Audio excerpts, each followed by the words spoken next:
L'épreuve d'exposé comporte deux parties, afin d'évaluer d'une part la maîtrise par le candidat du concept scientifique faisant l'objet du sujet, et d'autre part son aptitude à le traiter sur le plan didactique et pédagogique. Il s'agit bien de valoriser les deux grands champs de compétences professionnelles du professeur, la maîtrise scientifique du sujet et l'expertise didactique et pédagogique. Ces deux parties sont d'égale importance en termes de durée.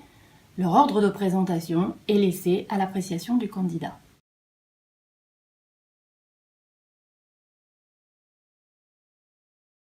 On attend d'un professeur agrégé qu'il affiche un degré de maîtrise certain des connaissances scientifiques au programme du concours et qu'il s'exprime avec précision et rigueur. Si le propos ne peut pas être exhaustif sur le sujet dans le temps imparti, il convient cependant d'éviter des présentations superficielles.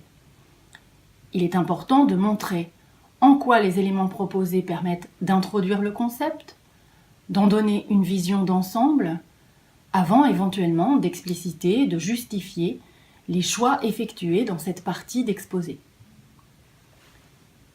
Cette partie de l'épreuve requiert une capacité de synthèse, de mise en lien des différents domaines de la physique ou de la chimie qui sont concernés et de mise en contexte des notions présentées. Dans cette partie de l'exposé, le candidat propose aussi un développement au niveau post-baccalauréat. Il doit être en mesure d'expliciter le choix du point particulier retenu pour ce développement. Ce choix se fait pour son intérêt didactique ou scientifique au niveau choisi. Le développement ne doit pas être exclusivement calculatoire. Les mises en équation, les développements mathématiques sont appréciés à la condition qu'on leur donne du sens au travers d'un raisonnement de physique ou de chimie. Il convient notamment de bien présenter le modèle traité, de poser, de rappeler ses hypothèses et de conclure sur ses apports et ses limites.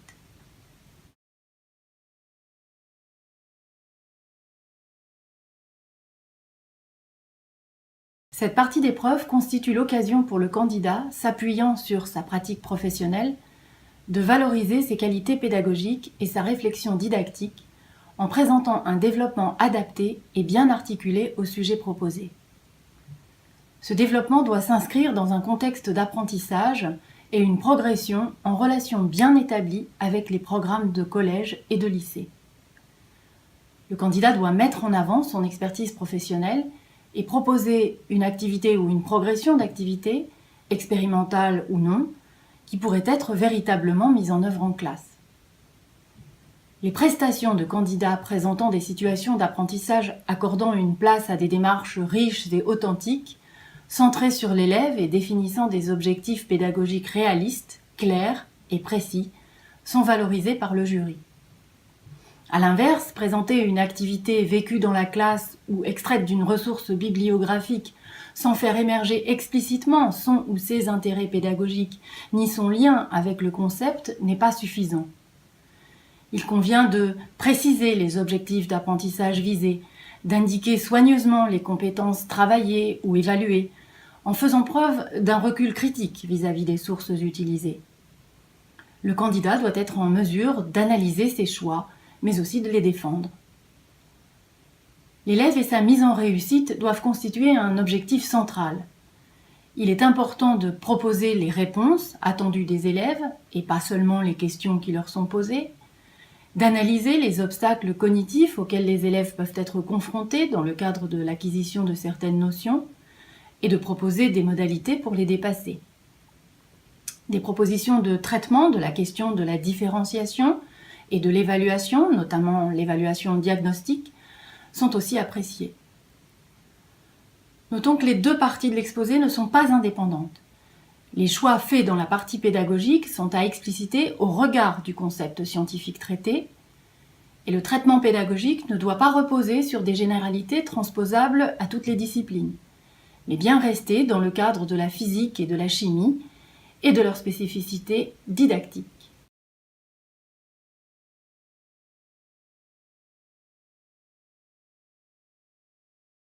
L'expérience joue un rôle essentiel dans la formation scientifique.